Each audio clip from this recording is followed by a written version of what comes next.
ওই ঘোড়াটা আমাকে হাদিয়া দিয়ে দেন।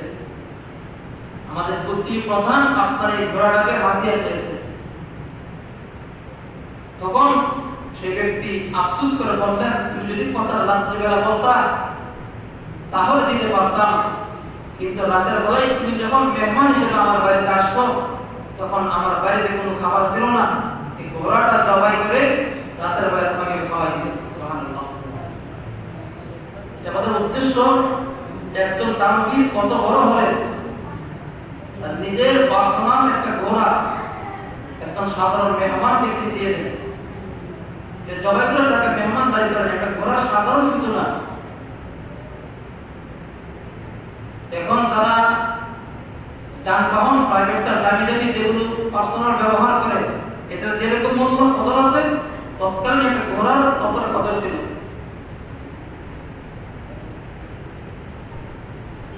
এটা একজন সাধারণ মেহমানকে জবাই করে তিনি খাওয়াই দিতেন। তিনি বললেন, রাত্রিবেলা বললেন হাতিয়ে দেওয়া যেত।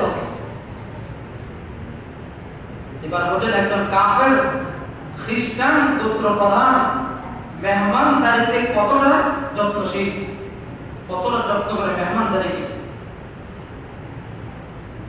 আমাদের বাড়িতে মেহমান আসলে আমাদের মেহমানদের প্রতি সম্মান শ্রদ্ধা নিজের সর্বোচ্চ টুকু দিয়ে মেহমানদারি করতে হবে। আল্লাহ রাসূল সাল্লাল্লাহু আলাইহি ওয়াসাল্লামের দরবারে রাত্রিবেলা এশার নামাজের সময় দুজন মেহমান আগমন করলেন। আল্লাহ রাসূল সাল্লাল্লাহু আলাইহি ওয়াসাল্লাম উপস্থিত সাহাবা মুসল্লিদের সামনে বললেন, আমার নিকট দুইজন মেহমান আসছে, মেহমান আগমন করছে, তোমাদের কেউ কি আসো এই দুইজন মেহমান গ্রহণ করবে? এই কথার মাধ্যমে বোঝা যায় ওই রাত্রিতে আল্লাহ রাসূলের ঘরে কোনো খাবার ছিল না। যদি খাবার থাকতেন তো মেহমানদারি করার মতো এই নেকি কাজ আল্লাহ রাসূল অন্যের হাতে তুলে দিতেন না, বরং নেক কাজে আল্লাহ রাসূল তিনি সবার চেয়ে ঊর্ধ্বে, সবার আগে ছিল আল্লাহ রাসূল। কিন্তু ওই দিন রাতে আল্লাহ রাসূল যে দুজন মেহমান আসবে, এই মেহমানদেরকে নিয়ে ঘোষণা দিলেন, তোমাদের মধ্যে কেউ কি আসো এই দুজন মেহমান গ্রহণ করবে? একথা বলার পর সাহাবায়ে কেরাম সকলেই চুপচাপ বসে রইলেন। মেহমানকে গ্রহণ করতেছে না। আবু তালহা নামে একজন সাহাবা, আবু তালহা এই সাহাবা দাঁড়িয়ে বললেন, ইয়া রাসূলুল্লাহ, এই দুজন মেহমান আমি গ্রহণ করলাম, এই দুজন মেহমান আমি গ্রহণ করলাম। আবু তালহা তিনি নিজেও জানতেন না তার ঘরে খাবার আছে কি নাই, রান্না করা আছে কি নাই, তিনিও জানতেন না। আল্লাহ রাসূলের দাওয়াত পেয়ে তিনি দুজন মেহমানকে এশারের নামাজের পরে বাড়িতে নিয়ে গেলেন। বাড়িতে গিয়ে তার স্ত্রীকে ডেকে বললেন, আমি দুজন মেহমান নিয়ে আসছি, আল্লাহ রাসূলের মেহমান, তাদেরকে মেহমানদারি করতে হবে। মেহমান দুজনকে বসিয়ে স্ত্রীর কাছে গেলেন, জিজ্ঞেস করলেন বাড়িতে কোনো খাবার আছে কিনা। স্ত্রী তখন বললেন, না, বাড়িতে কোনো খাবার নেই, বাড়িতে কোনো খাবার নাই। এরকম চিন্তিত সাহাবা আবু তালহা, এখন আমি মেহমানদারি করবো কি দিয়ে? স্ত্রী বললেন, খাবার আছে তবে সামান্য, এই খাবার আমার না তোমারও না, এই খাবার হচ্ছে আমাদের বাচ্চাদের জন্য সামান্য একটু খাবার আছে, এখন কি করা যায়? সাহাবা আবু তালহা রাদিয়াল্লাহু আনহু তিনি বললেন, বাচ্চাদেরকে খাওয়াতে হবে না। স্ত্রী নিয়ত করলেন, আজকে রাতে আমি উপোস থাকবো, আমার স্বামী উপোস থাকবে, বাচ্চারা খেয়ে আর ঘুমিয়ে যাবে। মেহমান দুজন আসার পরে আবু তালহা নিয়ত করলেন, আজকে আমি উপোস থাকবো, তুমি উপোস থাকবে, বাচ্চাদেরকে ঘুমিয়ে দাও, বাচ্চাদেরকে ঘুম পাড়িয়ে দাও, অল্প একটু খাবার আছে, এটা দিয়ে মেহমানদারি করবো। স্ত্রী ছিল খুব বুদ্ধিমতী, নাম তার উম্মে সুলাইম। হযরত আনাস রাদিয়াল্লাহু আনহুর মা মালিক রাদিয়াল্লাহু আনহু ইন্তেকালের পরে আবু তালহা এই উম্মে সুলাইম তাকে বিবাহ করলেন। তো উম্মে সুলাইম বললেন, এই দুজনের খাবার দিয়ে বাচ্চাদের খাবারগুলো দিয়ে দুজন মেহমানকে মেহমানদারি করবেন। মেহমান যদি আপনাকে বলে আপনি আমাদের সাথে বসেন, তখন কি করবেন? দুজনের খাবার দিয়ে তো আপনি সহকারে মেহমানের পেট ভরবে না, তখন কি করবেন? তো রাতের বেলায় আবু তালহা রাদিয়াল্লাহু আনহু তিনি বললেন, যখন আমি মেহমানদেরকে খাবার দেব, মেহমানদের নিকট একটা অজুহাত পেশ করব, যে বলবো বাতির মধ্যে তেল শেষ, তেল নাই, লাইটটা বন্ধ করে দিই। তো মেহমানদেরকে সামনে খাবার দিয়ে লাইট আমি বন্ধ করে দেব, আর তখন আমি তোমাকে ডাক দিব যে তুমি আমার প্লেটটা দাও, আমিও খাবার খাই। তখন মেহমানদের চোখে দেখবে না। ঠিক কথা মতো মেহমানদেরকে খাবার দিলেন, লাইট বন্ধ করে দিলেন, স্ত্রীকে ডাক দিলেন, আমার প্লেটটা দাও। তিনি তার প্লেট চাটতেছেন, নাড়তেছেন। মেহমান মনে করছেন তিনিও খাচ্ছেন, আমরাও খাচ্ছি, অথচ তিনি খালি প্লেট নাড়তেছেন। আবু তালহা রাদিয়াল্লাহু তাআলা আনহু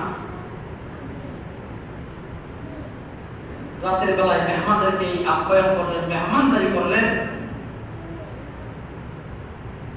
সকালবেলা যখন ফজরের নামাজ পড়লেন, আল্লাহ রাসূল সাল্লাল্লাহু আলাইহি সাল্লাম আবু তালহা রাদিয়াল্লাহু তাআলা আনহুকে জিজ্ঞেস করলেন, আবু তালহা, তুমি রাতের বেলায় মেহমানদের সাথে কি আচরণ করেছো যে তোমার সেই আচরণের জন্য আল্লাহ তাআলা এমন খুশি হয়েছেন, সেই খুশিতে আল্লাহ নিজেই হেসেছেন। সুবহানাল্লাহ।